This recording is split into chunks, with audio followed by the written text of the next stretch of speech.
Catherine Beard, a Liberal Democrat MEP for the South East. In light of these convictions, first of all, what's your reaction?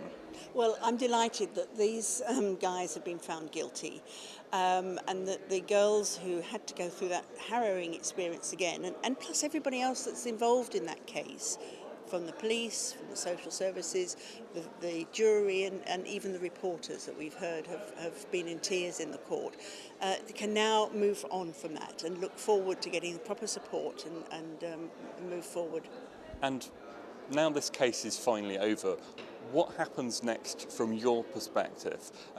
Is this the end, or is this just really the start of a campaign for you? Oh, I wish it was the end, but it isn't. This is one episode that has been dealt with and taken to court.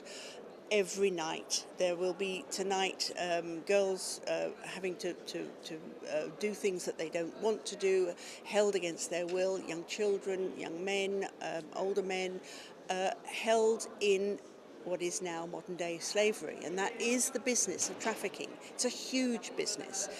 You get less sentencing if you're trafficking people than if you're trafficking drugs, and we need to be looking at, and so the drug runners of course are moving into buying and selling human beings. So every night that we go to bed and we are safe in our beds and comfortable, there are people out there that are not and suffering great terror, and we must keep campaigning to help them. And the European dimension to this, how are you pursuing this now at an EU level? Well, there are many strands. Locally, I'm encouraging people to open their eyes, to look around them and to report and get the police aware of what's happening. At a European level, I'm meeting with Celia Malmström, who is the Commissioner responsible for human trafficking, to look to her. A report came out recently that identified that we've all signed up to the Convention on the Care of Trafficked People, that it's not being implemented across the countries. I think only 4 out of the 27 are implementing it, and we are lacking as well. We're not caring for those victims as we should be, and that is something that we need to be working on in the UK, but I'm also working with the European Commissioner right across Europe. Would you like her to take a stronger line in light of cases like this, to follow up, to make sure that everyone's ratifying it, that all the countries are doing what they've signed up to? Well, absolutely. It's just a paper exercise. If you sign a convention and then put it on the shelf, that's not what they're there for. And we as MEPs are the eyes and ears of the citizens of Europe, and that's why I keep battling on with this, because there are so many people out there. There are Europeans being traded and trafficked across and around Europe. There are people who are being brought in from external countries, from Africa, from Asia, from Russia and the ex-Soviet states. And those people deserve to have care and compassion.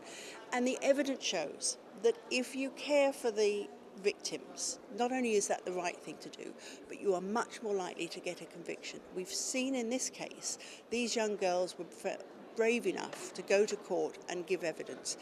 If you have that proper support, you're more likely to do that. That's the only way we are really going to get these traffickers back into court and punished properly. And just finally, in practical terms, that EU dimension that you mentioned, if that was properly implemented across Europe, what difference would that make? Would you see a real difference if it was properly enforced? Oh, we would. I wouldn't see it, but those people who are the most vulnerable in our society would be able to have recourse to the law, would feel more safe and comfortable.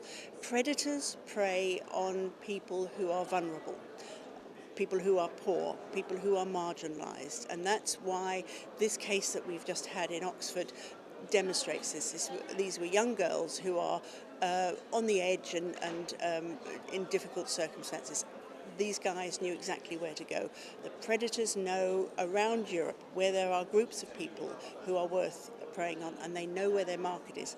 I'm ashamed to say that the UK is Europe's biggest market for trafficked people, and I won't give up until I know that we are properly dealing with this and really cracking down on this horrid, horrid crime.